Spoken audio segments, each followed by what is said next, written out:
அன்பார்ந்த ஞானவழி YouTube channel நேர்கள் அனைவருக்கும் வணக்கம். இந்த பதிவில் மேச ராசி என்பதற்கு சுக்கிரன் பெயர்ச்சி சிறப்பு பலன்கள் காணலாம். வாக்கிய பஞ்சாங்கப்படி 26/7/2025 முதல் தமிழ் மாத தேதிப்படி ஆடி மாதம் 10ஆம் தேதி முதல் ஆவணி மாதம் 5ஆம் தேதி வரை ஒரு 26 நாட்களுக்கு மிதுன ராசியில் மிருகசீரிஷ நட்சத்திரம், திருவாதிரை நட்சத்திரம், புனர்பூச நட்சத்திரத்தில் அசுரகுரு சுக்கிரபகவான் சஞ்சாரம் செய்ய போகிறார். தேவகுரு குருபகவானும் அசுரகுரு சுக்கிரபகவானுக்கும் கிரக யுத்தம் நடைபெறும். ஆடி மாதம் 16 முதல் 27 வரை. மிதுன ராசி அதிபதி புதன் ஆடி மாதம் 18 வரை ஆட்சியோடு சஞ்சாரம் செய்கிறார். இது சிறப்பான காலகட்டம். கிரக யுத்தத்தில் நடப்பது என்ன என்பதை இந்த பதிவில் காணலாம். மேச ராசி என்பர்கள் கடைசி வரை கேட்டு பயன்பெறுங்க. நம்முடைய சேனலை பார்த்து கொண்டிருக்கக்கூடிய அன்பர்கள், இதுவரை சப்ஸ்கிரைப் செய்யாத அன்பர்கள் மறக்காமல் சப்ஸ்கிரைப் செய்து கொடு இருக்கின்ற ஆல் பட்டன் அழுத்திங்க. நன்றி.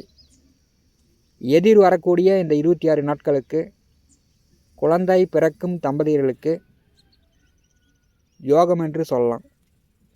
குழந்தை ரிஷபம், மிதுனம், கன்னி, துலாம், தனுசு, மீன லக்கணத்தில் பிறக்கும் குழந்தைக்கு பேரதிர்ஷ்டம் உண்டாகும். தாத்தாவோட அன்பு ஆசீர்வாதம் கிடைக்கும். அப்பாவுடைய அன்பு அரவணைப்பு மிகுதியாக அந்த குழந்தைக்கு கிடைக்கும். பொதுவாக சுக்கிரபகவான் திருவாதிரை நட்சத்திரம் முதல் போர நட்சத்திரம் கடக்கும் வரை சுக்கிரபகவானுடைய காரகத்துவங்கள் அவயோகமாக வேலை செய்யும். உங்கள் ஜாதகத்தில் திருவாதிரை முதல் போர நட்சத்திரம் வரை, அதாவது மிதுனம், கடகம், சிம்மராசியில் சுக்கிரன் இருப்பவர்களுக்கு பார்த்திங்கன்னா திருமண வாழ்க்கையில் பிரச்சனை வரும். கல்யாணம் பண்ண காட்டியுமே ஏகப்பட்ட தடை தாமதங்களை ஏற்படுத்தும். வயது கடந்து காலம் கடந்து திருமணம் செய்யக்கூடிய நிலை உண்டாகும். திருமணம் செய்தாலும் கணவன் மனைவிக்குள் பிரச்சனை வரும். பொருளாதாரத்தில் இடர்பாடுகள் ஏகப்பட்டது வரும். வேலை, தொழில், உத்தியோக ரீதியாக பொருளாதாரத்தில் பிரச்சனை உண்டாக்கும். மிதுனம், கடகம், சிம்மராசியில் சுக்கிரன் இருப்பவர்களுக்கு சுக்கிரன் அவயோகம் செய்து விடுகிறார். கோச்சாரத்தில் மிதுனம், கடகம், சிம்மத்தில் சுக்கிரன் வரும்போது மழை நன்கு பொழியும். மேட்டுக்காடு வெள்ளாமை செய்பவர்கள், மேட்டுக்காடு வெள்ளாமை செய்ய காத்து கொண்டிருப்பவர்களுக்கு பார்த்திங்கன்னா மழை பொழியும். இப்போ புதிய பயிர் பண்ணிக்கலாம். பயிர் நன்கு செழித்து வளர்ந்து நல்ல மகசூலை கொடுக்கும். தங்கம், வெள்ளி நகைகள் மக்கள் அதிகம் வாங்குவார்கள். தேவகுருவும் அசுரகுருவும் ஒரு நட்சத்திர பாதத்தில் செல்லும்போது கிரக யுத்தம், மதம் சார்ந்து ஒரு சில சர்ச்சைகள் வரலாம். பள்ளி கல்லூரிகள் சார்ந்து ஒரு சில பிரச்சனைகள் வரலாம். கோவில் வழிபாடுகள் சார்ந்து ஒரு சில பிரச்சனைகள் மக்கள் சந்திக்கக்கூடிய நிலை ஏற்படலாம். மேச ராசி அன்பர்களுக்கு 2 7ஆம் வீட்டின் அதிபதி சுக்கிரன். தனம், வாக்கு, குடும்ப கலத்திராதிபதியாக சுக்கிர பகவான் வருகிறார். கடந்த 28 நாட்களாக 2வது வீட்டிலே சுக்கிரன் அமர்ந்திருப்பது பெரிய அளவு உங்களுக்கு நன்மையை. தனம், வாக்கு ஸ்தானாதிபதி 2ஆம் வீட்டில் அமர்ந்திருக்கும் போது தாராளமான பணவரத்து உண்டு. அடுத்த 26 நாட்கள் தைரிய வீரிய ஸ்தானத்திலே மிதுன ராசியில் சுக்கிர பகவான் செல்லும்போது நல்ல தைரியம், தன்னம்பிக்கை கூடும். வேலை, உத்தியோகம் பார்க்கக்கூடியவர்கள், அரசு துறையாக இருந்தாலும் சரி, தனியார் துறையாக இருந்தாலும் சரி, அதிகார பதவி, புதிய பதவி தேடி வரும். 3வது வீட்டிலே சுக்கிரன் செல்லும்போது தம்பி, தங்கை, உடன் பிறந்தவர்களுக்கு நல்ல மகிழ்ச்சி, நல்ல செல்வாக்கு உண்டாகும். அவங்க வேலை, உத்தியோகம் பார்க்கக்கூடியவர்களாக இருந்தாங்கன்னா உங்களை விட கூடுதலாக பணம் சம்பாதிப்பார்கள். மேசராசிக்கு 3வது வீட்டிலே சுக்கிர பகவான் செல்லும்போது எதிரிகள், பகையாளி தொல்லை இருக்காது. அப்படியே எதிரிகள் இருந்தாலும் உங்களுக்கு நண்பர்கள் ஆவார்கள். எதிரிகள் மூலம் உங்களுக்கு சில நன்மைகள் இந்த காலகட்டத்தில் கிடைக்கும்.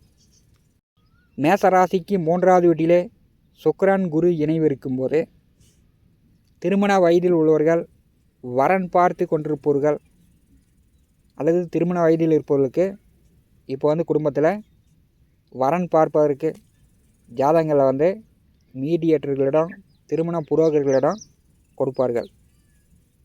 வரன் பார்த்து கொண்டிருப்பவர்களுக்கு வரன் செட் ஆகும், நிச்சயம் பண்ணுறதுக்கான வாய்ப்புகள் ஏற்படும். நண்பர்கள் மூலம் கூட்டாளிகள் மூலம் புதிய தொழில் தொடங்கிறதுக்கு வாய்ப்புகள் உண்டு. வியாபாரம் இது பிஸ்னஸ் தொடங்கிறதுக்கு வாய்ப்பு உண்டு. அரசு கான்ட்ராக்ட் எடுத்து வேலை செய்யக்கூடியவர்களுக்கு புதிய ஒப்பந்தங்கள் கையெழுத்தாகும். எதிரிகள் பகைவர்கள் வந்து உங்களை கண்டு பயப்படுவார்கள். அந்தளவு இந்த காலகட்டத்தில் உங்கள் கை ஓங்கி நிற்கும். 3வது வீட்டிலே சுக்கிர பகவான் செல்லும்போது குழந்தைகளால் சில நன்மைகள் உண்டு. திருமணம் செய்து ஓரிரு வருடகாலம் குழந்தை பாக்கியம் இல்லாதவர்களுக்கு குழந்தை பாக்கியம் உண்டாகும். கோச்சாரத்தில் 3வது வீட்டில் சுக்கிர பகவான் செல்லும்போது பார்த்திங்கன்னா ஆடி மாதம் 18க்குள் புதிய நண்பர்கள் மூலம் ஒரு சிலருக்கு பிரச்சனைகள் வரலாம். அதனால் வந்து புதிய நண்பர்கள் மூலம் பணம் கொடுக்கல் வாங்கல் இல்லாமல் தகாத வழியில் கெட்ட வழியில் ஈடுபடாமல் மேசராசி என்பர்கள் கொஞ்சம் கவனமாக இருங்க. ஏன்னா ஆடி மாதம் 18ஆம் தேதி வரை 3வது வீட்டு அதிபதி புதன் வந்து 3வது வீட்டிலே இருக்கிறார். கொஞ்சம் வந்து புதிய நண்பர்களிடம் கவனமாக இருக்க வேண்டும். மற்றபடி பார்த்திங்கன்னா மேசராசிக்கு 3வது வீட்டிலே சுக்கிர பகவான் செல்லும்போது நல்ல செல்வாக்கான காலகட்டம். மேசராசி அதிபதி செவ்வாய் வந்து ஆடி மாதம் 13 வரை பூர்வ புண்ணிய புத்திரஸ்தானத்திலே அமர்ந்திருக்கிறார். இந்த காலகட்டத்தில் குழந்தைகளுக்கு வந்து பார்த்திங்கன்னா உடல் வந்து காயங்கள் ஏற்படும். குழந்தைகளுக்கு வந்து அடிக்கடி உடல் ஆரோக்கிய தொந்தரவுகள் உண்டாகும், மருத்துவ செலவுகளையும் ஏற்படுத்தும். 5வது வீட்டிலே செவ்வாய் செல்லும்போது வீட்டுக்கு அருகில் பக்கத்து வீடு பக்கத்து நிலத்துக்காரர்களிடம் ஒரு சிலருக்கு சண்டை சச்சரவுகளும் வரலாம். ஆடி மாதம் 13ஆம் தேதி 6வது வீட்டிற்கு செவ்வாய் செல்கிறார். மேசராசி என்பதற்கு ஒரு சிறப்பான கால நேரம். விவசாயம், மண், நிலம், பூமி சார்ந்த வேலை தொழில் செய்யக்கூடியவர்களுக்கு, யூனிஃபார்ம் சர்வீஸ் வேலை செய்யக்கூடியவர்களுக்கு, மின்சாரம், மருத்துவம், காவல்துறை, இராணுவம் பதவி வகிக்கக்கூடியவர்களுக்கு ஆடி மாதம் 13க்கு பிறகு நல்ல முன்னேற்றங்களை உண்டாக்கும். மேசராசிக்கு 3வது வீட்டிலே கிரக யுத்தம் நடைபெறும்போது இளைய உடன் பிறந்தவர்களுக்கு வேலை உத்தியோக ரீதியாக ஒரு சிலருக்கு வந்து பார்த்திங்கன்னா வேலை இழப்பும் உண்டாகும். வேலைக்கு போய்ட்டு இருந்தாங்க, வேலை வேணான்னு எழுதி கொடுத்துட்டு வீட்டில் வந்து அமரக்கூடிய நிலையம் இந்த 26 நாட்களில் மேசராசி என்பவர்களுடைய குடும்பத்தில் நடைபெறும். அதனால் வந்து நீங்கள் வந்து தம்பி தங்கைகளுக்கு அறிவுரை ஆலோசனை சொல்வது நல்லது. இந்த காணொலியை பற்றி உங்களுடைய மேலான கருத்துக்களை நம்முடைய கான்பாஸில் பதிவு செய்யுங்கள். நம்முடைய ஞான ஒளி யூடியூப் சேனலை பார்த்து கொண்டிருக்கக்கூடிய அன்பர்கள், இதுவரை சப்ஸ்கிரைப் செய்யாத அன்பர்கள் மறக்காமல் நம்முடைய சேனலை சப்ஸ்கிரைப் செய்து கூடவே இருக்கின்ற ஆல் பட்டனை அழுத்திங்க. தினந்தோறும் நம்முடைய சேனலில் ஜோதிட பலன்கள் பதிவிடப்படும். உடனுக்குடன் பார்த்து பயன்பெறுங்கள். நன்றி, வணக்கம்.